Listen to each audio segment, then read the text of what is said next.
Hello, happy summer Sunday. We had a lovely afternoon shower, great for sleeping. No, I didn't nap, but it would have been great for sleeping. It's a little overcast. I think you can see gray, that you can hear if I'm quiet. If I had an ASMR, um, what do you call it, microphone, you would hear the drip, drip, drip of the raindrops. Hi, Dinah. Hi, Sarah. So good to see, or I don't see you, but know you're there. I hope you're doing great on this summer Sunday. So we are working our way through A Tale of Two Cities. We're on book 2, chapter 13, The Fellow of No Delicacy. So let's read. If Sydney Carton ever, remember we left off with all these different men wanting a relationship with Lucy Manette. So if Sydney Carton ever shone anywhere, he certainly never shone in the house of Dr. Manette. He had been there often during a whole year and had always been the same moody and morose lounger there. When he cared to talk, he talked well, but the cloud of caring for nothing which overshadowed him with such a fatal darkness was very rarely pierced by light within him.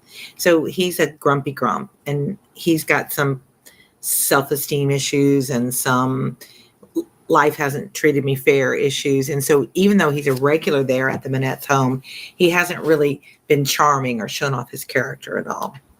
And yet he did care something for the streets that environed that house and for the senseless stones that made their pavements.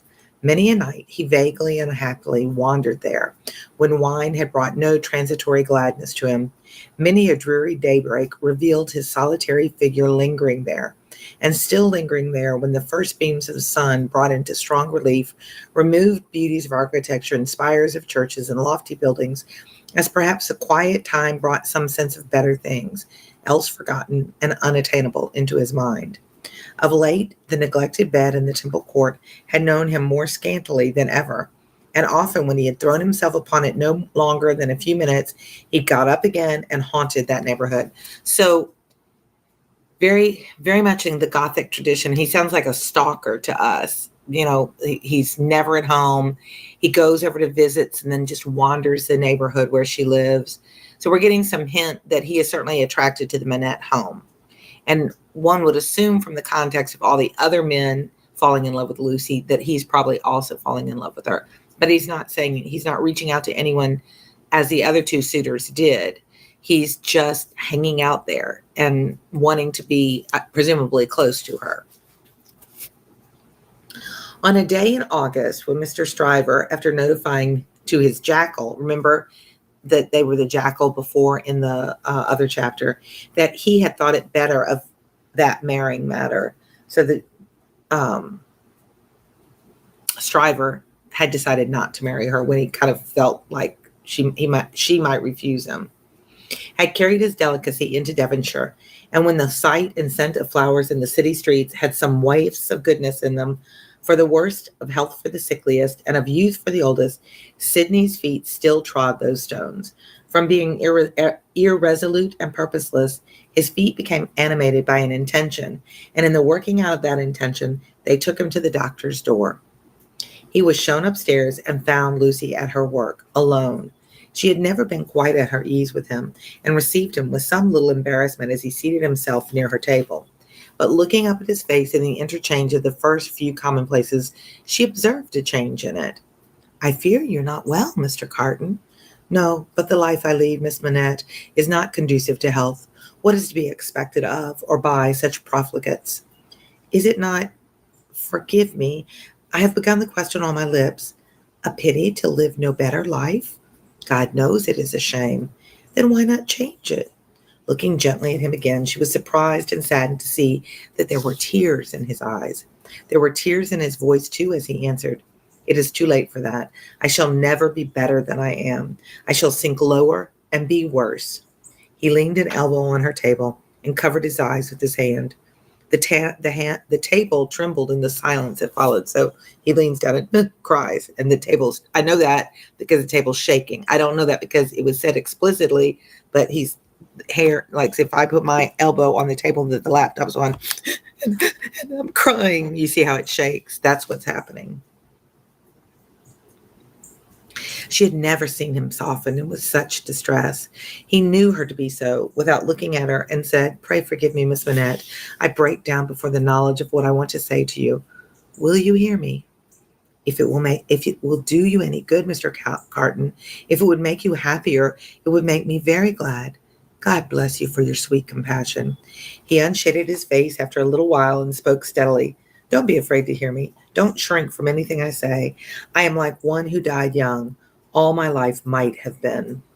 No, Mr. Carton, I'm sure that the best part of it might still be. I'm sure that you might be much, much worthier of yourself. Save you, Miss Manette, and although I know better, although in the mystery of my own wretched heart I know better, I shall never forget it, like you believed in me, and I appreciate that." She was pale and trembling. He came to her relief with a fixed despair of himself, which made the interview unlike any other that could have been holden. "If it had been possible, Miss Manette, that you could have returned the love of the man you see before you, self-flung away, wasted, drunken, poor creature of misuse as you know him to be, he would have been conscious this day and hour, in spite of his happiness, that he might bring you to misery, bring you to sorrow and repentance, blight you, disgrace you, pull you down with him. I know very well that you can have no tenderness for me. I ask for none. I'm even thankful that it cannot be. Without it, can I not save you, Mr. Carton? Can I not recall you, forgive me again, to a better course? Can I in no way repay your confidence? I know this is a confidence," she modestly said, after a little hesitation and in earnest tears. "I know you would say this to no one else. Can I turn it to no good account for yourself, Mr. Carton?" He shook his head. "To none. No, Miss Manette, to none. If you will hear me through a very little more, all you can ever do for me is done. I wish you to know that you have been the last dream of my soul. In my degradation, I have not been so degraded, but that the sight of you with your father and of this home made such a home by you has stirred old shadows that I thought had died out of me. Since I knew you, I've been troubled by a remorse that I thought would never reproach me again, and have heard whispers from old voices impelling me upward that I thought were silent forever. I have had unformed ideas of striving afresh, beginning anew, shaking off sloth and sensuality and fighting out the abandoned night.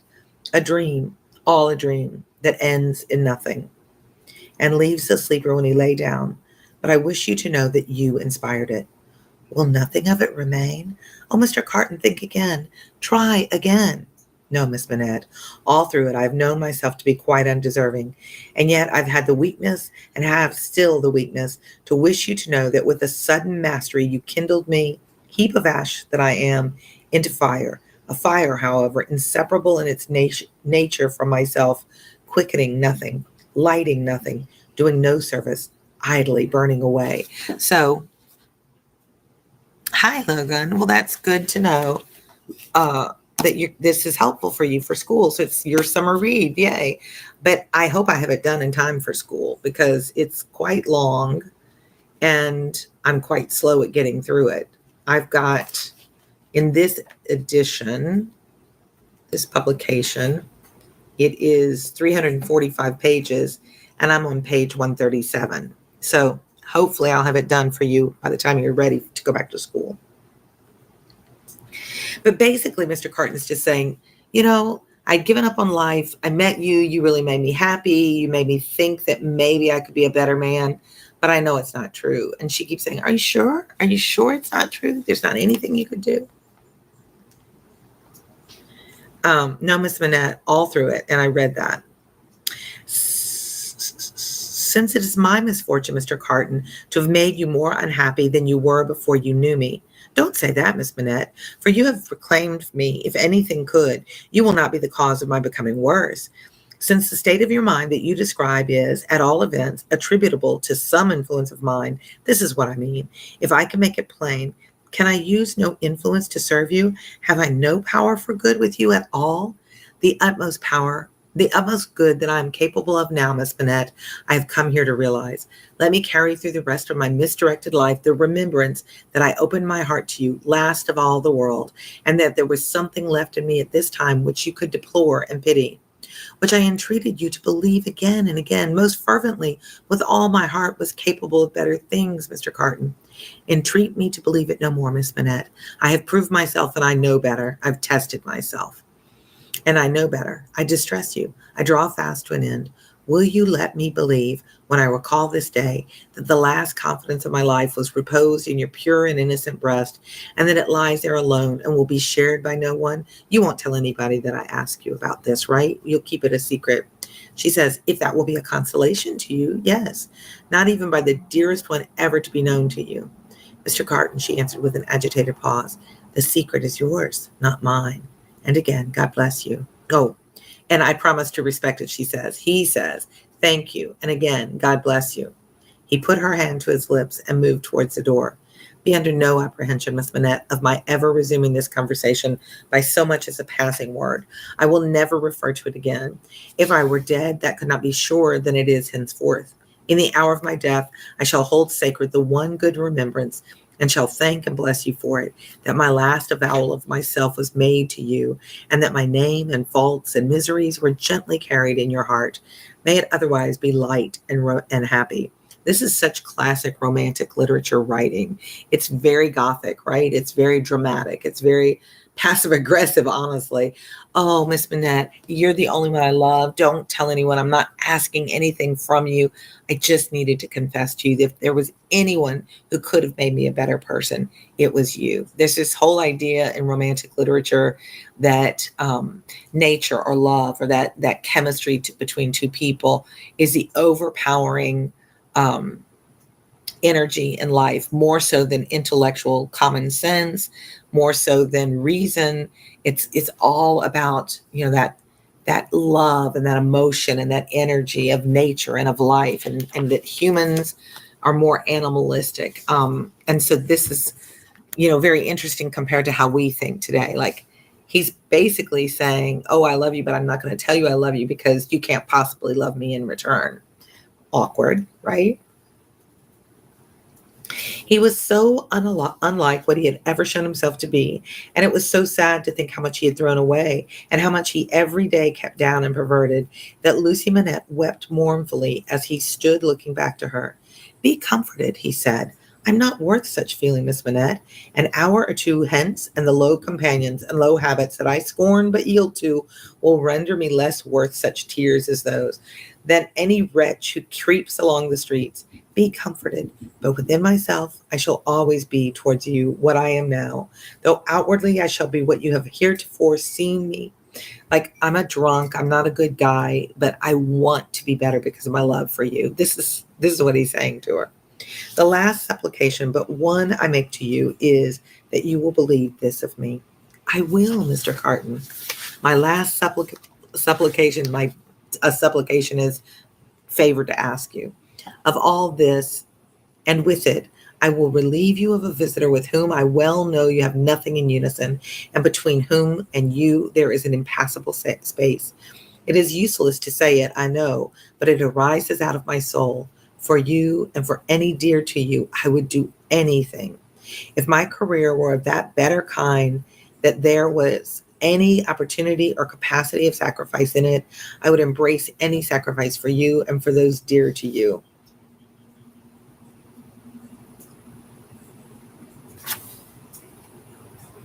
I'm reading this from the view of I know how the book ends, so I'm double checking what I'm reading. This time will come. The time will not be long in coming when new ties will be formed about you, ties that will bind you yet more tenderly and strongly to the home you so adorn, the dearest ties that will ever grace and gladden you. Oh, Miss Manette, when the little picture of a happy father's face looks up in yours, when you see your own bright beauty springing up anew at your feet, think now and then that there is a man who would give his life to keep a life you love beside you. He said, farewell, said a last, God bless you, and left her. To the eyes of Mr. Now I'm going on to chapter 14. Let's see how, because that's only 14 minutes in, but 14 is long. Okay, I'll see if I can get it read. But I'm a little bit confused because I know how the book ends, and I'm thinking I've forgotten something. I'm going to peek back to the end to see which character I'm thinking of.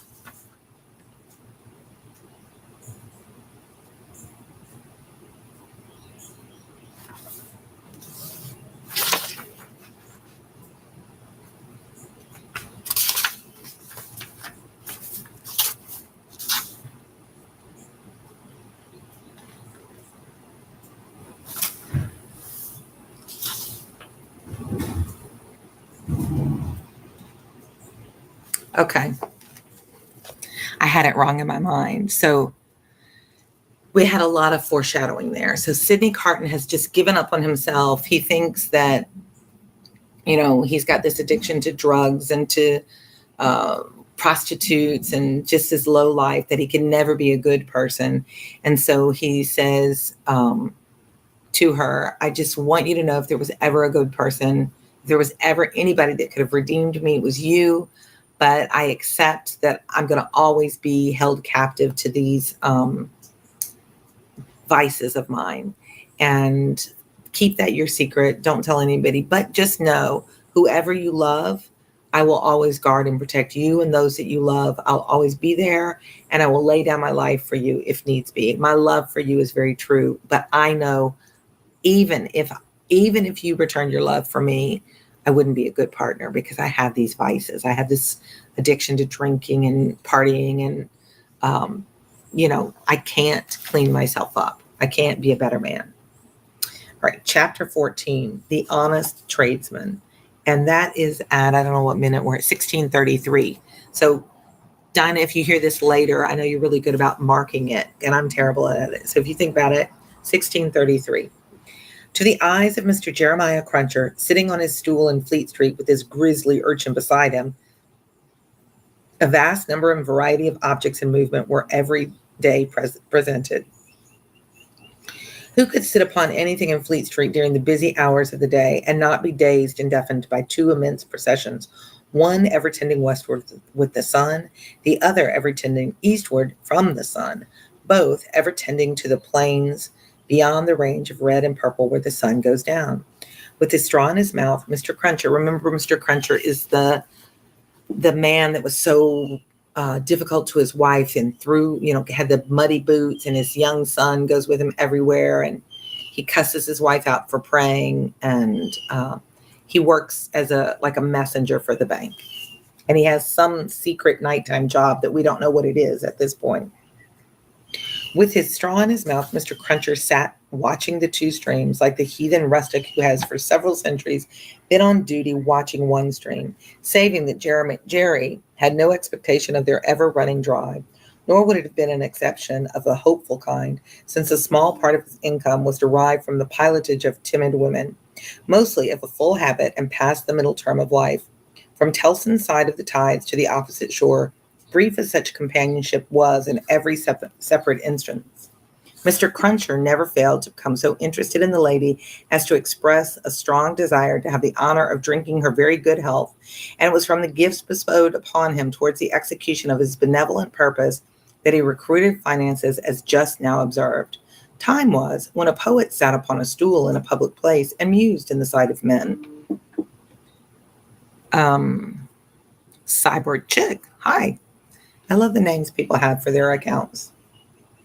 It fell out that he was thus engaged in a season when crowds were few and belated women few, and when his affairs in general were so unprosperous as to awaken. Somebody on Discord is texting, so I'm just looking to see what that's about, because I always worry somebody's trying to tell me the signal's no good. Okay.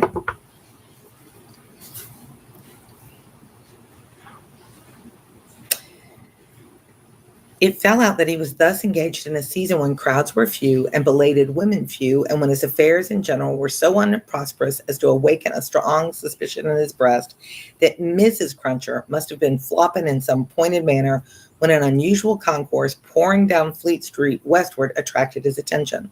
Looking that way, Mr. Cruncher made out that some kind of funeral was coming along, and that there was popular objection to this funeral, which engendered uproar. "Young Jerry," said Mr. Cruncher, turning to his offspring, "it's a burying." "Hurrah, father!" cried young Jerry. The young gentleman uttered his exultant sound with mysterious significance. The elder gentleman took the cry so ill that he watched his opportunity and smote the young gentleman on the ear. He pops him on the side of the head. "What do you mean? What are you roaring at? What are you hurrahing at? What do you want to convey to your own father, you young rip? This boy is getting too many for me," said Mr. Cruncher, surveying him and his hurrahs. "Don't let me hear no more of you, or you shall feel some more of me. Do you hear?" "I weren't doing no harm," young Jerry protested, rubbing his cheek. "Drop it then," said Mr. Cruncher. I won't have none of your no harms. Get atop of that there seat and look at the crowd. His son obeyed, and the crowd approached. They were bawling and hissing around a dingy hearse and dingy mourning coach, in which mourning coach there was only one mourner, dressed in the dingy trappings that were considered essential to the dignity of the position. The position appeared by no means to please him, however, with an increasing rabble surrounding the coach, deriding him, making fun of him, making grimaces at him, and incessantly groaning and calling out, "Yeah, spies, spies," with many compliments too numerous and forcible to repeat. So there's a funeral coming up the street, and people are going along the procession of the funeral hearse, the horse carriage that has the dead body on it, and they're calling out spies and insulting people. So, we've had a lot of activity here. Hello, Camille. I did not make the connection that Talisman and you are the same person. And Hazel says, I finished reading And the Mountains Echoed by listening to your videos along with it. I couldn't have finished it without your help. It was very long. I said that countless times as I read it.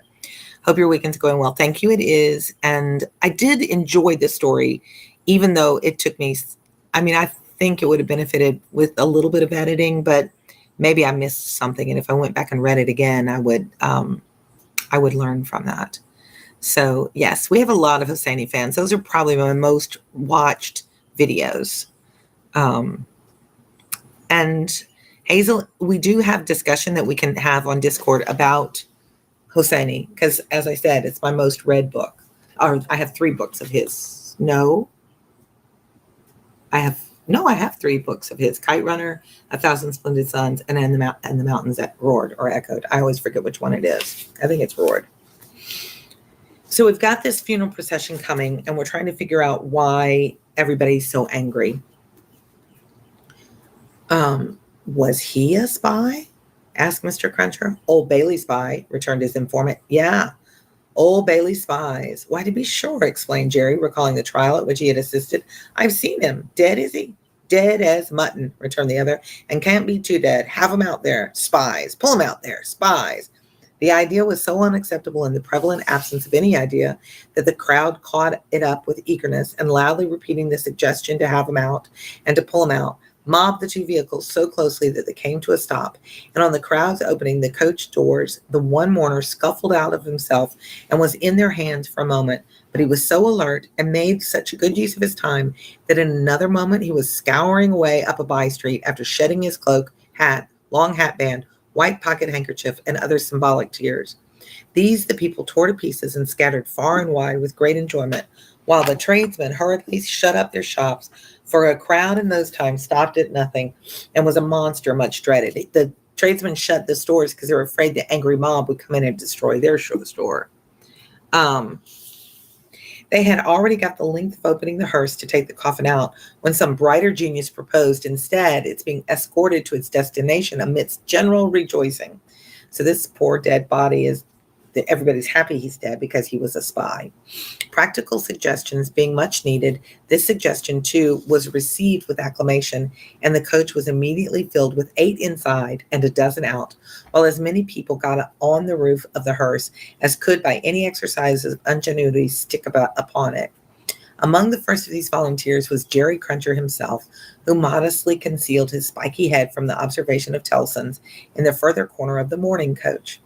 The officiating undertakers made some protest against these changes in the ceremonies, but the river, being alarmingly near, and several voices remarking of the efficacy, the effectiveness, of cold immersion in bringing refractory members of the profession to reason, the protest was faint and brief. The remodeled procession started with a chimney sweep driving the hearse, advised by the regular driver, who was perched beside him under close inspection for the purpose. So this is one of those sections that Dickens puts in, I think, as filler, because remember, he's doing these serial writing. And as I recall, it's not really relevant, and it just goes on to describe the times and the days, and it's a little of his social commentary about how the people of his time reacted. So I'm going to just try and power through it. Thus, with drinking beer, pipe smoking, song roaring, and an infinite caricaturing of woe, the disorderly procession went its way, recruiting at every step and all the shops shutting up before it. Its destination was the old church of St. Pancras, far off in the fields. It got there in course of time, insisted on pouring into the burial ground, finally accomplished the interment of the that's putting him into the ground, of the deceased Roger Cly in its own way and highly to its own satisfaction. The dead man disposed of, and the crowd being under the necessity of providing some other entertainment for itself, another brighter genius, or perhaps the same, conceived the humor of impeaching casual bypassers or passers-by as Old Bailey spies and wreaking vengeance on them. Chase was given to some scores of inoffensive persons who had never been near the Old Bailey in their lives. And the realization of this fancy, and they were roughly hustled and maltreated, the transition to the sport of window breaking and thence to the plundering of public houses, a pub, was easy and natural. At last, after several hours, when sundry summer houses had been pulled down and some area railings had been torn up to arm the more belligerent spirits, a rumor got about that the guards were coming. Before this rumor, the crowd gradually melted away, and perhaps the guards came, and perhaps they never came. And this was the usual progress of a mob. So again, this is just his discussion about how even if they were right in thinking that spies were terrible things, that he's caricaturizing the behavior of a mob and saying it's not appropriate. So it's kind of just this long dissertation, political, social commentary that he's given. And Hazel says, I think you reading many other novels while also reading that novel resulted in you forgetting. Hazel, you're absolutely right. I did. I was trying to juggle too many books at the same time. Plus, I think I took a trip to Brazil at that time.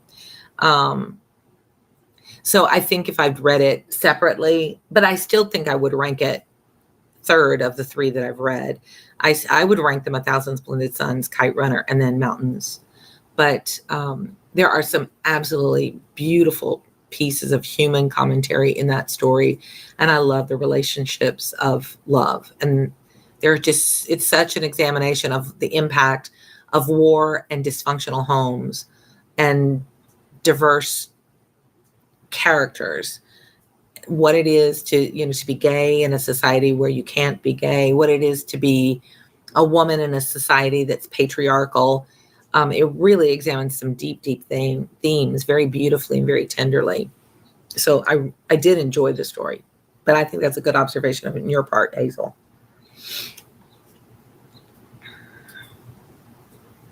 Having smoked his pipe out and ruminated a little longer, he turned himself about that he might appear before the hour of closing on his station at Tellson's.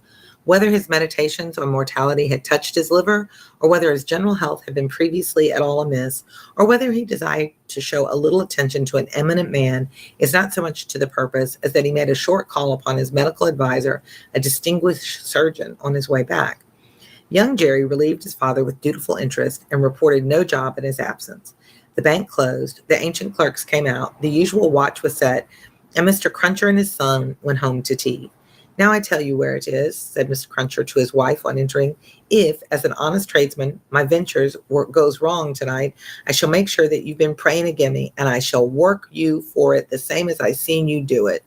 The dejected Mrs. Cruncher shook her head. Why, you're at it afore my face, Mr. Cruncher said with signs of angry apprehension. I'm saying nothing. So he's already attacking his wife, saying, don't pray against what I'm doing because I'm just trying to do work to pay for my family. Hazel says, I agree. She would rank them the same. So that's A Thousand Splendid Suns, Kite Runner, and Mountains. And Camille says the ranking he agrees. So, I've taught it 4 different years, Camille. I'm going to mispronounce it either way.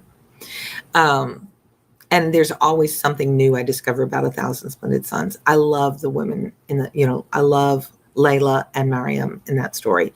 I love their relationships. I love how they handle life. I recently had a really good discussion on YouTube where people made comments and about colonialism. So, it's interesting to think about the impact of colonization and the dominance of male patriarchy. There's just so much to talk about in that book. So Camille, all right, sorry about that. I'll keep trying. RP Gamer, hi there. You haven't been here in a while. So poor Miss Cruncher, she's so mistreated by Mr. Cruncher. I'm saying nothing. Well, then don't meditate nothing. You might as well flop as meditate, pray. You may as well go again me one way as another. Drop it all together. Yes, Jerry. Yes, Jerry, repeated Mr. Cruncher, sitting down to tea. It is yes, Jerry. That's about it. You may say yes, Jerry. Mr. Cruncher had no particular meaning in these sulky corroborations, but he's just being ornery and mean, but made use of them, as people not unfrequently do, to express general ironical dissatisfaction.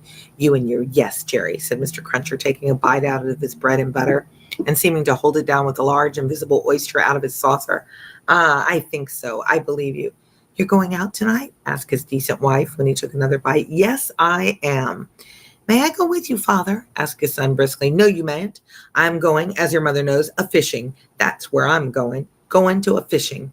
Your fishing rod gets rather rusty, don't it, Father? Never you mind. Shall you bring any fish home, Father? If I don't, you'll have short commons tomorrow, returned the gentleman, shaking his head.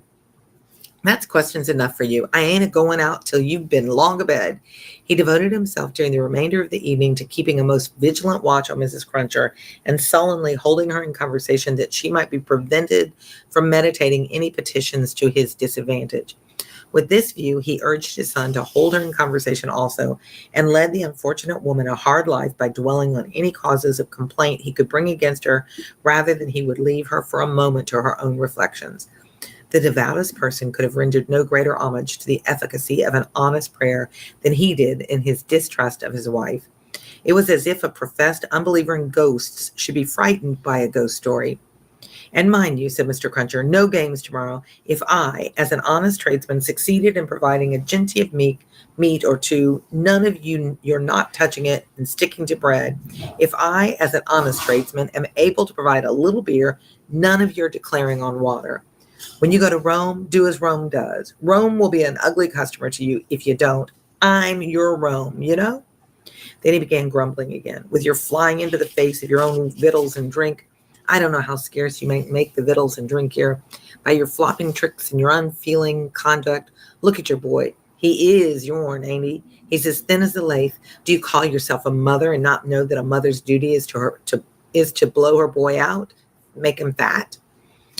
This touched young Jerry on a tender place, who adjured his mother to perform her first duty, and whatever else she did or neglected, above all things, to lay especial stress on the discharge of that maternal function so affectingly and delicately indicted by his other parent. I'm going to stop there because we're 32 minutes in, and because quite honestly, I'm bored by this passage. How can I grow my YouTube channel fast? I don't know. Consistently, and content is what's made this grow. I really, and in the summer months, now I don't know what your content is, but if it's gaming by the name, I would say, hey Shams, I would say by gaming, this would be a good time. Now in the summer is my lowest attendance of viewers, only about 1,500 in a 24-hour period of time, where normally in school year it's like 8,000. So if you're trying to grow it in the summer for anything educational, I would say you're not going to have a lot of growth. But I don't monetize RP Gamer, so I don't really try to build the channel. I just do it for a hobby. But I would say what I've read is consistent content. Just put out content. Call me as soon as I get offline, Shams, because I want to see how your weekend went. If you guys have subscribed, thank you. If you haven't subscribed, do that now.